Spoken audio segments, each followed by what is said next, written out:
Hello everyone, this is Colin once again. I'm making this video for a few reasons. One, right off the bat, I want to announce that in my last video, I said that I was thinking about doing a podcast, a live show through Google Hangout, and wanted to get feedback. And I got some feedback, and I decided to go through with it. I will be doing a podcast. It will be the first episode of my podcast, which I have. The working title is Dreaming in Symbols, which is the name of my blog. The first show is going to be this coming Tuesday, July 28th, 4 p.m. Eastern Standard Time and 7 p.m. Eastern Standard Time. The reason why I mentioned both Pacific Standard and Eastern Standard is because my first guest and co-host for this first episode is Wayman29, the user here on YouTube. He will be joining me, and he's on the East Coast, so that's why it's relevant. So yeah, 4 p.m. Pacific Standard Time is when it will begin, and we are going to be discussing Carl Jung and his approach to religion, which I'm sure Wayman and I have talked many times in the past, and I'm sure we'll probably be talking about Joseph Campbell and a non-literal approach to religion, mythology, history, biblical studies. I'm sure it's going to be a nice smorgasbord of topics. So I'm really excited for that, and I'm really thankful that Wayman's going to join me in this endeavor. I would like to, in the future episodes, if it starts to pick up, I would like to have other guests on the show, other people to co-host with me as well. I think it'd be great to have, an episode with Klingshore. It'd be cool to talk to Farhan Qureshi. And, I'm really open to any other suggestions for people. So yeah, this is going to be pretty experimental for this first episode, which will be on Tuesday the 28th. So we'll see how it goes. I've never done something like this before. I've been a participant in a Google Hangout that's been recorded onto YouTube, but I haven't actually ran one myself. So yeah, I'm really excited for it, and I hope you'll all join me on the 28th, 4 p.m. Pacific Standard Time, for the first episode. I'll put the links in the more info section below, linking you to the Google my Google Plus account for this channel, so you can see the event details. I encourage you to follow me on there, and also if you'd like to follow my blog, links will be provided. Also, my Twitter. I've been more active on Twitter, and if you'd like to follow me on there, that would be great. So another reason why I'm making this video, because I just didn't want to just do a shout out or an update. So one thing that I thought was interesting, I don't even know how I stumbled across this user, late at night, excuse me, just randomly typing in search words into the search engine here on YouTube. I came across a YouTube user by the name of, his channel is EssenceOfThought. I do follow him on Twitter. His first name is, his first name is Peter. And he is an atheist, a secular humanist, and what I appreciate about his videos is that he has been rebuttaling Hamza Zortzi's, the London IERA, one of the co-founders, leader of IERA. Back when I considered myself a part of Islam, I also thought that IERA was a little, kind of, flimsy. I was not impressed by their attempt to streamline the scientific miracles in the Quran. And one of the fascinating videos that I saw was the rationalizer's response to IERA with regards to the embryology in the Quran.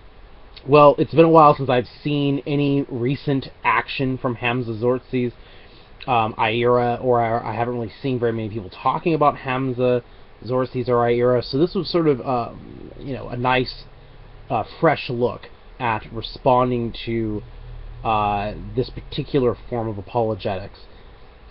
Peter, or as he is on YouTube, Essence of Thought, has done a number of excellent videos responding to Hamza, and really, what's fascinating is that Hamza likes to argue from a philosophical perspective. He'll drag in science, he'll drag in philosophy, metaphysics, things like this, and to try and prove his position.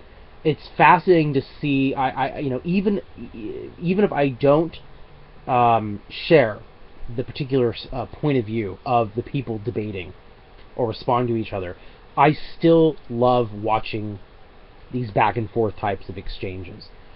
And even if I don't agree with the worldview, so for example, I'm very certain that Peter is an atheist. I myself am not an atheist. I'm in this nebula state of, a non-traditional theist, deist, mystic, psycho-spiritual.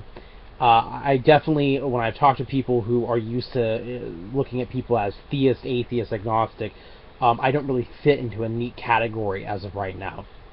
So but I used to consider myself. I used to really, put myself in the shoes of Hamza, and yet I've known some of my best friends are skeptics, are atheist, agnostic. So I appreciate the counterweight that skeptics or atheists bring to challenging sort of literalistic or dogmatic, if you will, traditional theistic perspectives. I do appreciate that. So just a couple. I've watched about a dozen of Peter's videos, and even exchanged some words with him on Twitter. And one thing in particular that I thought was interesting was in one of his videos, and I'm looking at his list right now. I believe it's the video Muslim apologist Hamza Zortzi's lies to university students and thus declares jihad on reality. That's the whole title. At about minute 14 to minute 15, he mentions how Hamza is trying to say that the belief in God is this universal concept. And then he mentions this particular tribe, the Pariah tribe, which is an Amazonian tribe, and mentions that they don't have, in their language, a word or a concept for God. And I thought it was interesting because I had never heard of this particular tribe, and then I started doing some research on their beliefs, and they do. It appears they follow a sort of animist belief, something. But no concept of a creator deity. They don't seem to have a creation myth. They kind of look at the natural world and that it's imbued with spirituality. So they may say, "Oh, this is a spiritual thing," or the tree is a spirit or something. There may be some spiritual concept behind it, the feel, being at one with nature or nature itself. But they don't subscribe divinity to a ultimate higher power, an absolute. So I found that incredibly fascinating, and it made me think of Carl Jung when he was asked about belief in God, and he really was of the opinion that he did not believe. He didn't put a lot of stock in metaphysical claims or theories, but rather based on his own experiences. He had spiritual experiences. He knew he had these experiences, and therefore his definition of what we might say is God was a knowledge through experience, very similar to the Pariah tribe, and how they would not take things just based on belief, but via experience, or spirituality is based on experience. And so I just thought that was really striking. I had never heard of this tribe before and thought it was really fascinating. So I wanted to thank Peter for bringing up that excellent point of the Pariah tribe and the implications of their particular culture. Another thing I just wanted to highlight, I watched with great enjoyment Peter's response to Hamza in his two most recent videos, Muslim apologist Hamza Zortzi's Christ slander after I critiqued him, parts 1 and 2. This was actually the context in which Peter and I exchanged brief words on Twitter when I posted his video, part 1, and said that I thought that he had done a great job.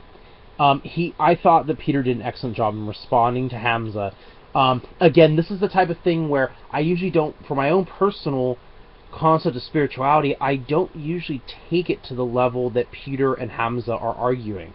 In other words, I don't approach things by trying to convince people via philosophical discussion, trying to hammer home a metaphysical point as Hamza is doing, or try to engage with, science and reality. And what I mean by that is, Ira will say, okay, well, let's, I'm going to prove God by citing all these scientific, disciplines or humanities or social sciences. I do engage in talking about the psychology of religion. That is for sure. I may not come to the same conclusions as Hamza does when he talks about the psychology of religion, but that's probably the only place I feel comfortable, because I myself am a psychotherapist in training, and I majored in psychology, and I also studied religion. So I feel like I can speak to that field, even though I am still a student and I have not received my master's degree yet, but one more year. But having said that, it is a passion of mine. So what I mean by all that is I'm humbled when I see this type of discussion, because these gentlemen study philosophy. I took a philosophy of religion class, blew me away. Great class. Professor was excellent. I am fascinated when people can kind of go toe to toe in this type of level of reasoning. So this type of thing where I pop some popcorn and I sit back and I enjoy this type of rebuttal, because even though this is not my area of expertise, I can still call a debate when I see it. And it was amazing that Peter was able to dismantle Hamza's point and show that Hamza is either being disingenuous with claiming that Peter did not try and contact him multiple times, even though he's got evidence for it, and really was just able to find holes in what Hamza was saying. The one point in the video that really got to me, I actually had a reaction to it, was near the end of the video, after Hamza has tried to repel Peter's previous points. He then tells Peter and other people like Peter that they just need to sit down with the Quran and reflect. And I'm not even trying to be dramatic or anything, but when I watched Hamza, when he said that, I literally cringed, because I understand where people like Peter are coming from. Even though I am not an atheist, some of my best friends are atheists and agnostics, like I've said, and to me that's just it made me cringe, because I know people's convictions. I know how easy it can. To me that's a very condescending thing. It's like, oh, just try Islam, or oh, you should just come to church with me and accept Jesus. Or, I mean, it's one thing to say, hey, maybe you should sit down with the Quran and see what you think, but I don't know. There was something about that.